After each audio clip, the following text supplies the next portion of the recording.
ग्रहण मास जो है इसको मार्गशीर्ष माह भी कहते हैं। एक कृष्ण जी का स्वरूप है। सुख और समृद्धि अगर आप पाना चाहते हैं तो ये इस महीने में ये 5 काम जो हम बताते हैं आप जरूर करें। हिंदी कैलेंडर के अनुसार इस वर्ष का 9वां माह मार्गशीर्ष 1 दिसंबर से आरंभ हो गया है। इस माह की पूर्णिमा तिथि पर मृगशिरा नक्षत्र होता है, इसलिए इस माह को मार्गशीर्ष कहा जाता है। इस माह के बारे में भगवान श्री कृष्ण ने गीता में कहा है कि मार्गशीर्ष मास में उन्हीं का स्वरूप है। मान्यता है कि अगहन मास में नदी स्नान करने मात्र से ही मनुष्य के समस्त पाप नष्ट हो जाते हैं।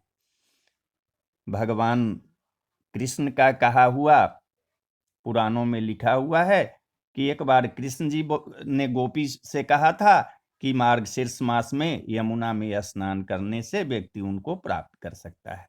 कहा जाता है तभी से मार्गशीर्ष मास में नदी स्नान की परंपरा का आरंभ हुआ।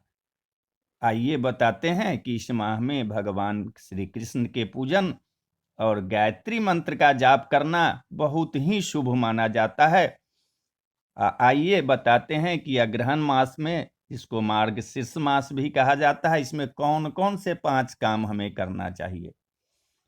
मार्गशीर्ष माह में प्रतिदिन नियमित रूप से सवेरे स्नान ध्यान करके विष्णु सहस्त्रनाम, गजेंद्र मोक्ष तथा भगवत गीता का पाठ करना चाहिए।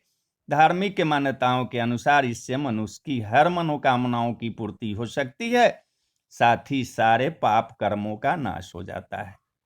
मार्गशीर्ष मास के बारे में स्वयं कृष्ण जी ने यमुना में स्नान का महत्व बताया है, इसलिए अगर संभव हो सके तो इस माह में एक बार जाकर यमुना में जरूर स्नान करें तथा कृष्ण की पूजा करें। यह अत्यंत शुभ फलदायी माना जाता है। भगवान श्री कृष्ण जो है वो विष्णु जी का ही रूप है, इसलिए इस मास में भगवान विष्णु की पूजा करना चाहिए एवं जल के साथ भोग में उनको तुलसी पत्र जरूर अर्पित करना चाहिए, साथ ही स्वयं भी तुलसी पत्र को ग्रहण करना चाहिए। शंख भगवान विष्णु के अत्यंत प्रिय हैं, इसलिए मार्गशीर्ष मास में शंख की पूजा करें और उसमें गंगा जल भर के श्री कृष्ण के चारों ओर घुमाएं। पूजा संपन्न हो जाने के बाद उस जल से अपने पूरे घर में छिड़काव कर दें।